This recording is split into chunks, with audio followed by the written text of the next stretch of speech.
Magandang araw sa lahat ng mga kapis Wi-Fi natin dyan. Again, in this video, i-share ko lang po sa inyo kung paano naman i-flash si Taraki Pi dito kay TP-Link EEP225.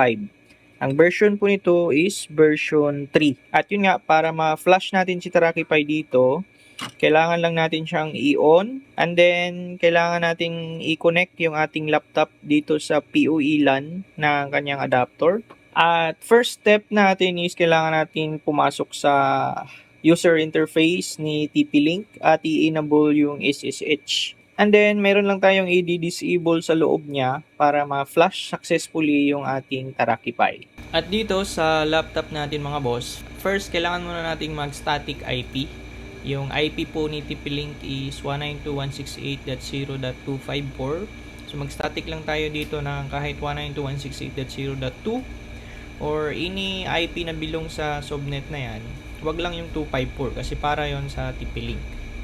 Okay, once nakapag-static IP na tayo, then buksan na natin si TP-Link 192.168.0.254. Ayun, and then mapupunta tayo dito sa quick setup. Let's get started lang mga bossing. So, new username. Maglagay lang kayo dito ng kahit anong username na trip nyo.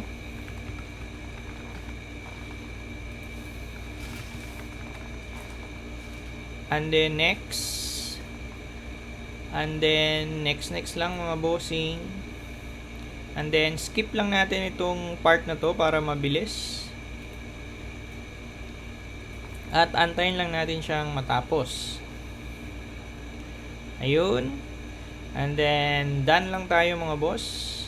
And then yun, nandito na tayo sa user interface ni TP-Link. First is punta tayo sa management. And then SSH. And then i-enable natin tong SSH login mga bossing. Save. Tayin lang natin siyang ma-save. Ayun, so na-save na siya. By the way, meron pala tayong guide dito. Ayan.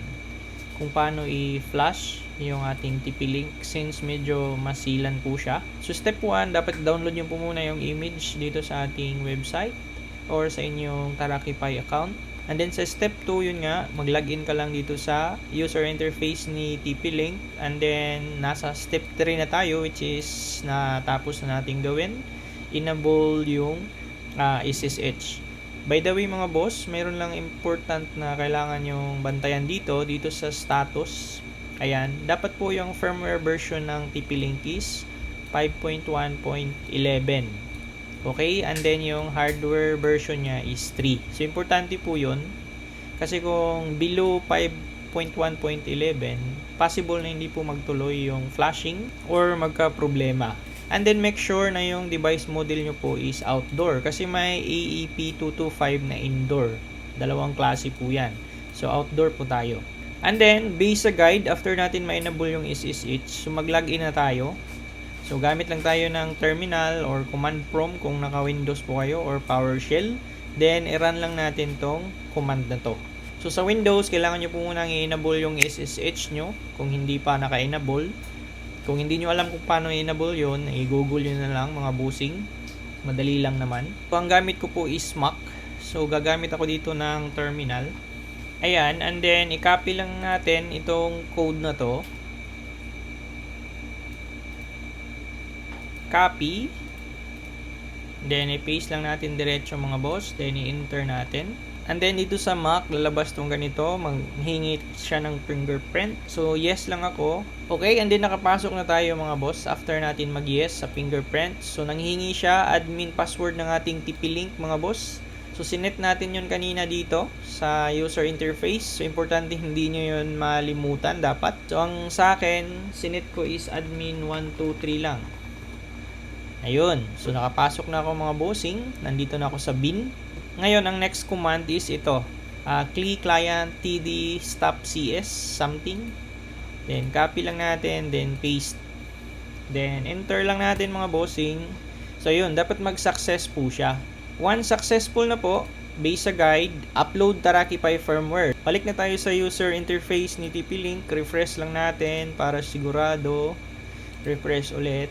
And then, punta na tayo ulit sa system. And then, firmware update.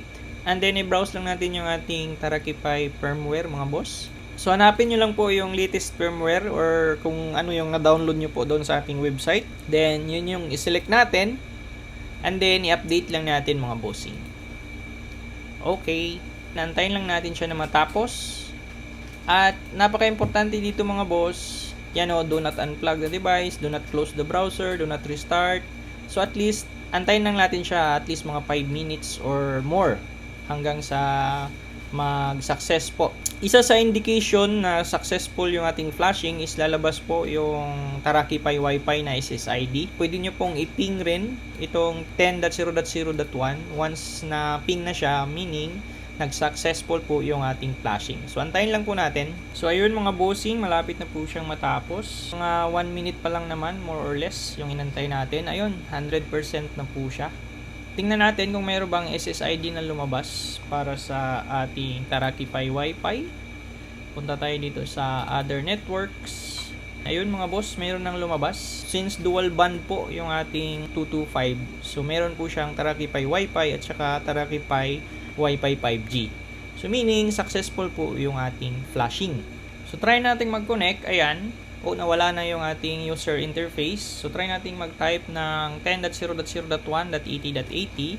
Ayun. So makikita na natin siya mga boss. Default password natin is admin lang. Login. Ayun. Ito na po yung ating dashboard ni Tarakipay na naka-TP-Link. So punta tayo sa system. At ayun mga boss oh. TP-Link. EEP225 Aptor B3. So ayun mga boss, tapos na nating ma-flash yung ating Tarakipay image dito sa ating TP-Link, which is successful po siya. So ngayon, kanina nakita nyo sa dashboard natin, dito, yung one niya is naka-offline pa. Kasi nga, itong LAN natin is nakakonect pa to sa ating laptop.